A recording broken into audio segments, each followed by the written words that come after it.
देशभरातील 8 प्रमुख विमानतळांवर इंडिगो एअरलाइन्सला तांत्रिक अडचणींचा सामना करावा लागतोय आणि त्यामुळे प्रवाशांची मोठी गैरसोय झाली आहे। चेक इन प्रणालीमध्ये बिघाड झालाय, त्यामुळे बंगळुरू, दिल्ली, मुंबई, हैदराबाद, अहमदाबाद, इंदूर, कोलकाता आणि सुरत इथल्या विमान उड्डाणांवर मोठा परिणाम झालेला आहे। त्याचबरोबर कर्मचारी टंचाईला सुद्धा इंडिगोला सामोरं जावं लागतं आणि त्याचा फटका प्रवाशांना बसतोय।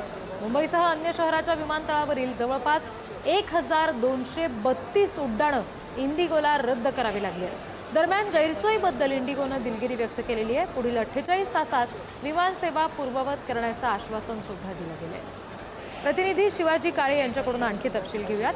शिवाजी, आत्ताची नेमकी काय स्थिती आहे विमान कंपनीकडून? आता प्रवाशांची गैरसोय टाळण्यासाठी काही उपाय झालेत का? सध्या तरी इंडिगोकडनं प्रयत्न सुरू केले जात आहेत। देशातील एक महत्त्वाची विमान उड्डाण कंपनी म्हणून इंडिगोकडे पाहिलं जातं। मात्र ज्या पद्धतीने 1232 उड्डाणं त्यांनी रद्द केलेली आहेत, त्याच्यामध्ये काही तांत्रिक कारण सांगितलं जात आहे, तर काही महत्त्वाचं कारण म्हणजे कर्मचारी टंचाईमुळे हे सगळं घडतंय असं सांगण्यात आलेलं आहे। एकट्याच राजधानी दिल्लीमध्ये 67 उड्डाणं रद्द करण्यात आलेली आहेत। हैदराबादच्या राजीव गांधी आंतरराष्ट्रीय विमानतळावरती 13 उड्डाणं रद्द करण्यात आलेली आहे आणि आज सकाळपर्यंत साधारणपणे जर विचार केला तर मुंबई आणि बंगळुरू विमानतळावरती 70हून अधिक उड्डाणं रद्द करण्यात आली आहे। कोलकाता, श्रीनगर या ठिकाणची देखील उड्डाणं रद्द केल्यानं जी लोक मोठ्या प्रमाणात त्यांना कामासाठी जायचं असतं, अर्जंट कामासाठी खास करून लोक अधिकचे पैसे देऊन विमानानं प्रवास करतात, त्यांचा संताप आणि रोष या ठिकाणी पाहायला मिळत आहे।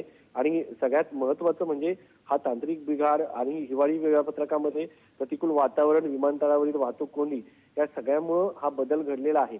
मात्र उड्डाणं रद्द झाल्यामुळं साधारण 1200हून अधिक उड्डाणं जेव्हा रद्द होतात तेव्हा त्यातील जे प्रवासी असतात ते इतर तिकीटं खरेदी करण्याचा प्रयत्न करतात, तेव्हा त्यांना चढ्या भावानं ही तिकीटं मिळतात।